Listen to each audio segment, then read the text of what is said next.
Guys, day 6 of interact challenge பார்க்க வந்தவங்களுக்கு வணக்கம். அடுத்த மாதம் செமஸ்டர் வரதுனால காலேஜில் ஸ்டடீஸ் லீவ் விட்டாங்க. அதனால இன்னைக்கு லேட்டாக தான் எழுந்திரிச்சேன். எந்திரிச்சதும் ப்ரைஸ் சொல்லணும் தட்டு தோசை ஊற்றி சாப்பிட்டேன். அடுத்து மதியம் சாப்பாட்டுக்கு கீரை கதம். காலிலேருந்து சாயந்தரம் வரைக்கும் ஃபோன் தான் டைம் பாஸு.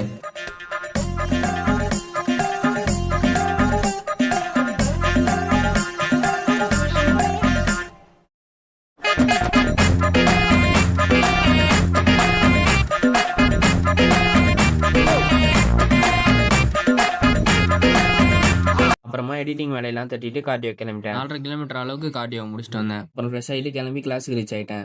பரிதாப நிலையில கிளாஸ் போச்சு. அப்படியே கிளாஸை முடிச்சு வீட்டுக்கு வந்துட்டேன். வந்ததும் வார்ம் தட்டிட்டு ஒர்க் அவுட் இறங்கிட்டேன். இன்னைக்கு ஒரு புஷ் டே. செஸ்ட்டுக்கு நார்மல், இன்க்ளைன், டிக்ளைன் 3 வேரியேஷன்ஸ் தான் போட்டேன். 3 நாளாக ஒர்க் அவுட் பண்ணதுனால இன்னைக்கு அவ்வளோ ஸ்ட்ரெயின் பண்ண வேணாம்னு யோசிச்சேன். அப்புறம் ஆப்ஸ் ஒர்க் அவுட்டுக்கு பிளாங்க்கு இதுக்கு ஒரு 3 செட்டு போட்டு ஒர்க் அவுட் முடிச்சுக்கிட்டேன். அப்புறம் ஜில் தண்ணியில் ஃப்ரெஷ் ஆகிட்டு டின்னருக்கு ஒரு ப்ரோட்டீன் ரிச் மீல். அப்படியே டிவி பார்த்துக்கிட்டே சாப்பிட்டு தூங்குறதுக்கு முன்னாடி எக் பனானாவை சாப்பிட்டு நீ நாளை முடிச்சுக்கிட்டேன். பை.